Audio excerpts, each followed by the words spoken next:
to the Sociology Coach. In this episode, we'll explore how sociologists use statistics, specifically mean, median, and mode, to interpret social scientific data.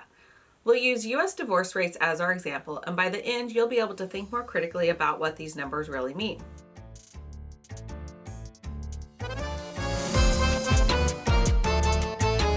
Hey there, I'm Dr. Medley Rath. I've been teaching sociology for over 20 years. I'm the author of Introduction to Sociology, and I run the Sociology Coach to help people like you make sense of the world.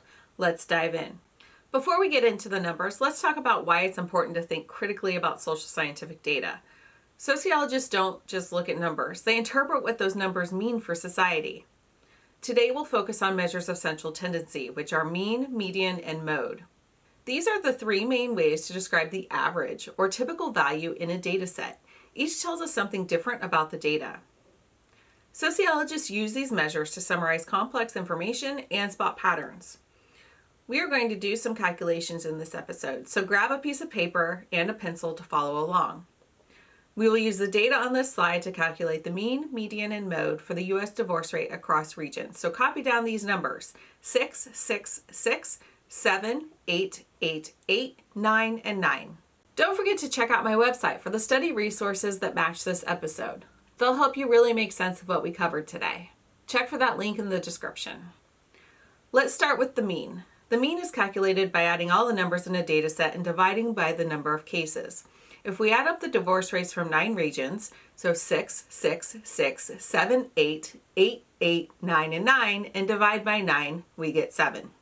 Therefore, the mean U.S. divorce rate is 7 per 1,000 women.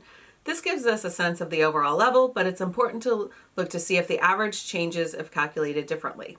The median is the value that falls right in the middle of a data set when the numbers are arranged in order.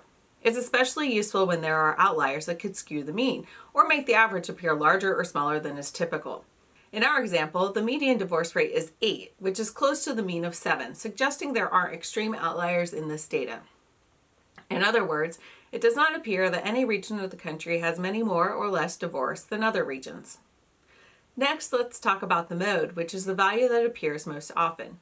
It's the only measure of central tendency that works for non-numerical data like gender or race. In our divorce rate example, both 6 and 8 appear most often, making this data set bimodal.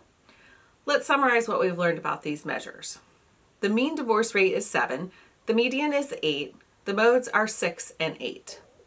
Because these values are close, we can see there aren't extreme outliers in the data. However, divorce rates do vary by region, suggesting that cultural or legal factors might make divorce more or less likely in different parts of the United States. Now let's consider how measures of central tendency can help us understand other social phenomena. For example, how might the choice between mean, median, and mode influence our understanding of income distribution in the United States?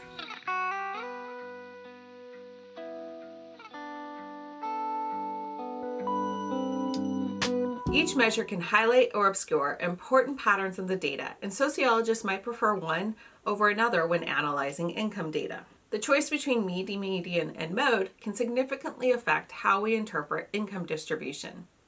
The mean income is often skewed upward by a small number of very high earners, making it seem like the average person earns more than they actually do. The mean income or average for a U.S. adult was $63,932 in 2023. The median income, which is the middle value, gives a better sense of what a typical person earns and is less affected by outliers. The median income for a U.S. adult was $43,222 in 2023. The mean income was approximately $20,000 more than the median income in 2023. The mode shows the most common income bracket, which can be useful for identifying the largest group in the population.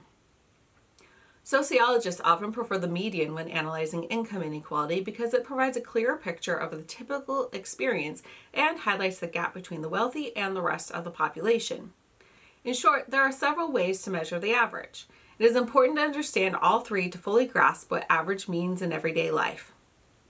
Do you feel more confident about statistics after watching this episode? Share in the comments. If you found this helpful, don't forget to like and subscribe, and I'll see you in the next episode.